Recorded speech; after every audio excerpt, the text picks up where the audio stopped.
Hello everyone, welcome to academy. I hope आप लोग सब अच्छे होंगे, स्वस्थ होंगे और सुरक्षित होंगे और आप लोग की तैयारी भी चल रही होगी। आज इस वीडियो में समान विज्ञान के जो आप लोग की क्लासेस चल रही थी उसका पार्ट 3 है।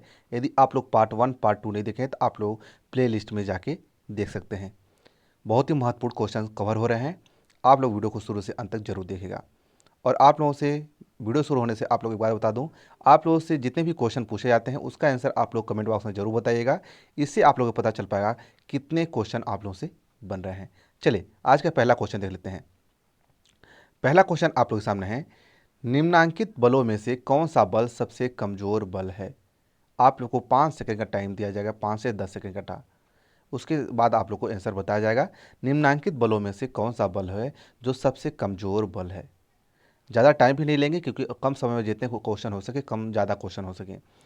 चलिए इसका राइट आंसर देख लेते हैं। इसका राइट आंसर होगा गुरुत्वाकर्षण बल। क्या होगा? गुरुत्वाकर्षण बल जो होता है सबसे कमजोर बल होता है।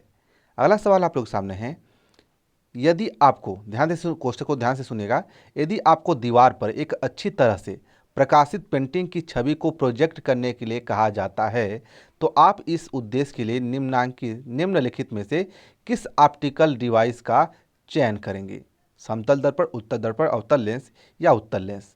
तो आप लोग को पता होना चाहिए किस डिवाइस का करेंगे। ये करेंगे आप लोग उत्तल लेंस का जो है उपयोग करेंगे, यानी चयन करेंगे, यानी ऑप्शन फोर्थ आप लोग का राइट आंसर हो जाएगा। आप लोग ध्यान दीजिएगा। अगला सवाल आप लोग सामने है, किलोग्राम द्रव्यमान की एक वस्तु 10 मीटर प्रति सेकंड की नियत वेग से घर्ष रहित चिकन क्षैतिज सतह पर फिसल रही है। वस्तु को समान वेग से गतिमान रखने के लिए आवश्यक बल क्या होगा? आवश्यक बल क्या होगा? ये होगा 0 न्यूटन होगा। क्या होगा? 0 न्यूटन, यानी ऑप्शन फर्स्ट आप लोग का राइट आंसर हो जाएगा। ठीक है।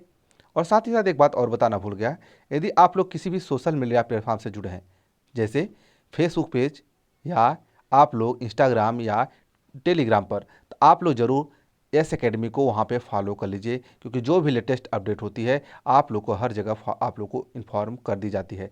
जिस भी सोशल मीडिया प्लेटफॉर्म से जुड़े हैं आप लोग जुड़ सकते हैं। तीनों की लिंक आपको इसी वीडियो के नीचे दे दी गई है एस एकेडमी की। ठीक है, सोशल मीडिया प्लेटफॉर्म की आप लोग जाके जुड़ सकते हैं।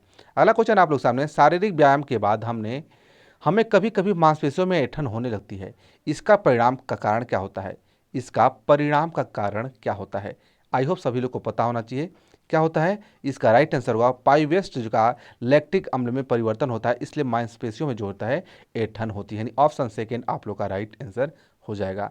अगला सवाल आप लोग सामने है, उर्वरकों में उपलब्ध फसल पोषक तत्व हैं। जो उर्वरकों में उपलब्ध जो है फसल पोषक तत्व क्या होते हैं उर्वरकों में? ठीक है, आप लोगों को पता होना चाहिए उर्वरकों में कौन क्या क्या होता है। ध्यान दीजिएगा, नाइट्रोजन, फास्फोरस और पोटेशियम होता है। ऑप्शन सेकेंड आप लोग का राइट आंसर होगा। क्या होगा? ऑप्शन सेकेंड आप लोग का राइट आंसर हो जाएगा। ठीक है, तो बहुत ही महत्वपूर्ण क्वेश्चन है। अगला क्वेश्चन आप लोग सामने देख लेते हैं।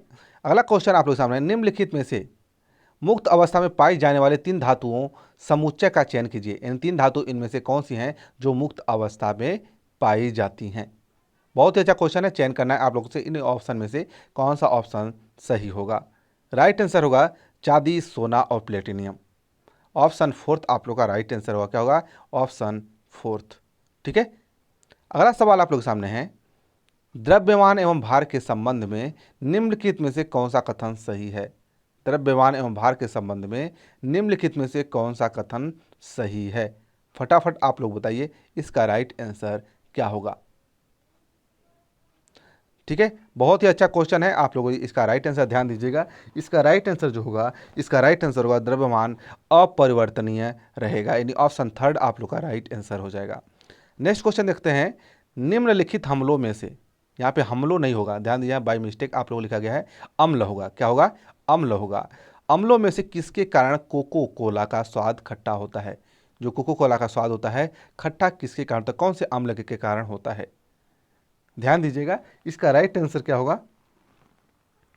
इसका राइट आंसर होगा फास्फोरिक अम्ल। क्या होगा? फास्फोरिक अम्ल के कारण, यानी ऑप्शन थर्ड आप लोग का राइट आंसर हो जाएगा। ठीक है, आप लोग ध्यान दीजिएगा। चलिए अगला क्वेश्चन दे लेते हैं आप लोग सामने। ठीक है, अगला क्वेश्चन है, यदि किसी व्यक्ति को बंदूक की गोली पर लगने पर, ध्यान ध्यान दीजिएगा, यदि किसी व्यक्ति को बंदूक की गोली लगने पर उसके शरीर में सभी गोलियां नहीं निकल जाती तो निम्नलिखित में से किसके कारण शरीर में जहर फैल जाता है। एक क्वेश्चन भी बहुत बार एग्जाम में पूछा जाता है। ये फैल जाता है किसके कारण? शीशा के कारण। किसके कारण? शीशा के कारण फैल जाता है, यानी ऑप्शन सेकंड आप लोग का राइट आंसर हो जाएगा। अगला सवाल आप लोग सामने है, किसी पदार्थ पर विद्युत के द्वारा वंचित धातु परत निक्षेपित करने के लिए प्रक्रिया में इनमें से क्या कहा जाता है? एक कहा जाता है विद्युत लेपन कहा जाता है। क्या कहता है? विद्युत लेपन कहा जाता है। निक्षेपित करने की प्रक्रिया को जो है विद्युत लेपन कहा जाता है। अगला क्वेश्चन है, इनमें से कौन सा एक लार का लाभ नहीं है? यानी लार का लाभ नहीं है, आप लोग ध्यान रखना है। बहुत ही अच्छा क्वेश्चन है इसमें भी, इनमें से कौन सा लार का लाभ नहीं है? राइट आंसर होगा यह शरीर में आरबीसी की वृद्धि नहीं करती है। लार जो होती है शरीर में आरसीबी की वृद्धि नहीं करती है, यह निगलने में मदद करती है, यह मुख्य एवं दांतों को साफ करती है, ओठों तथा जीवों की गति अनुकूल बनाकर बोलने में मदद करती है। लेकिन सेकेंड वाला ऑप्शन आप लोग का राइट गलत होगा, इसलिए इसका राइट आंसर भी आप लोग का सेकेंड होगा। ठीक है, तो ये रहे आप लोग को कुछ इंपॉर्टेंट क्वेश्चन जो आप लोग एग्जाम में बार बार पूछे जा सकते हैं। जिस भी टॉपिक पर आप लोग वीडियो भी चाहिए वो भी आप लोग कमेंट करके बता सकते हैं।